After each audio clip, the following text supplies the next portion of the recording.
This is the last chance. That was the message from U.S. President Donald Trump as he extended the landmark Iran nuclear deal. But he's warned America's European allies he would withdraw from the 2015 agreement altogether if his demands to change it aren't met. Trump is demanding the deal include other weapons programs and tougher sanctions. He also wants a so-called sunset clause removed, which would lift restrictions on Iran's nuclear enrichment program after 2025. Iran's foreign minister responded to Trump's announcement, calling it a desperate attempt to undermine a solid multilateral agreement. Alan Fisher has the latest from Washington. Europe's diplomats met in Brussels to urge the US to continue with the Iran nuclear deal, saying they believed it improved global security. Now, Donald Trump has agreed, but says he won't do it again. In a statement issued from the White House, he called on his European allies to negotiate a supplemental deal in the next 120 days, which would place fresh restrictions on Iran, saying, "Today I am waiving the application of certain nuclear sanctions, but only in order to secure our European allies' agreement to fix the terrible flaws of the Iran nuclear deal. This is a last chance. In the absence of such an agreement, the United States will not again waive sanctions in order to stay in the Iran nuclear deal."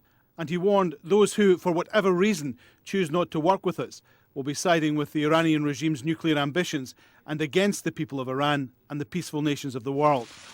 Under US law, the president has to regularly recertify the deal. Donald Trump has repeatedly called the Iran deal the worst he's ever seen and pledged before he became president to scrap it. At the end of last year, he warned he was ready to step away. Iran is not living up to the spirit of the deal. But one of the deal's architects says the deal is working. There is no dispute that Iran is living up to its obligations which we negotiated with Iran, and it's right that we should live up to our obligations too. That does not mean that we shouldn't address other aspects of Iranian behaviour which cause us concern, whether it's Iran's aggressive foreign policy, its ballistic missile programme, its human rights record. The Trump White House also announced a new round of non-nuclear sanctions targeting groups and individuals it believes have committed human rights abuses and blocked freedom of speech in Iran. It insists it has outlined to European allies what it wants to see happen, but there's no indication the Europeans are ready to renegotiate a deal in the next 120 days that took years to craft and put in place. Alan Fisher, Al Jazeera, Washington. Ever since Donald Trump assumed office, the nuclear deal's become a political axe hanging over Iran's head. So how do Iranians feel about the deal now? Saeem Basravi spoke to people on the streets of Tehran to get their view. Nearly 2.5 years after the nuclear deal was signed, many Iranians say they haven't seen any real benefits, and that President Hassan Rouhani promised more than he could deliver. The nuclear deal has had no impact at all in my life. The price of rice has doubled, meat is expensive, we pay millions in rent. Meanwhile, the children of officials sleep like the people don't exist. Money didn't go to my pocket or to the pocket of the woman selling things on the street or to old people. But some are still willing to stand by their president. Rouhani is doing his best. Of course, there are some problems in the country. Sanctions, pressure from abroad, naturally it impacts livelihoods and the economic situation. But if we just blame the president and say he is the one who has to do something, of course, he cannot. We should stand next to him, cooperate with him and tolerate the situation. The nuclear deal had some success.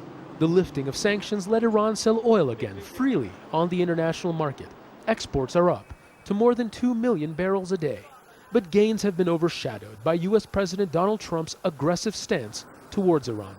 Every few months, the Iranian nuclear deal is thrown into chaos, and managing that political turmoil takes up so much of the Iranian government's time that there isn't a lot of room left for public discourse about much else. Trump has created so much uncertainty about the nuclear deal that Iranians say it's been as harmful as sanctions that the deal was meant to lift. Many people are frustrated that foreign investors are too scared to come to Iran, and the value of their currency keeps falling. Trump is a person who has a psychological problem. His opinions have no balance on any issue. He's always changing his mind.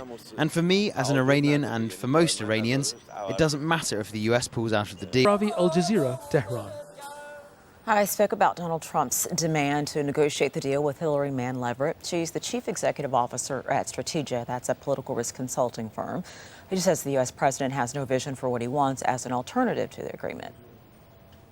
We've seen, I think, a lot of disarray within the administration, and in part over the summer, even the CIA director here, Michael Pompeo, who himself is a staunch Iran hawk, a real anti-Iran advocate when he was in the Congress. Even the CIA director, Pompeo, had to admit that he had written a letter to General Soleimani, the head of the Iranian Revolutionary Guard Al-Quds Force, because there is such disarray that I think that people in the administration, even those that are viscerally anti-Iran, like the head of the CIA, understand that they need to do something. They can't ignore the fact that Iran exists, that it's an important power in the Middle East, whether you like it or not.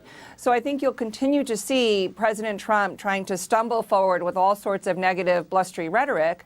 But then I think you may also see people like the CIA Director Pompeo, perhaps even Rex Tillerson, the Secretary of State, or Defense Secretary Mattis, doing some other things to potentially reach out to Iran or to at least try to stop the chaos that is caused by President Trump's rhetoric.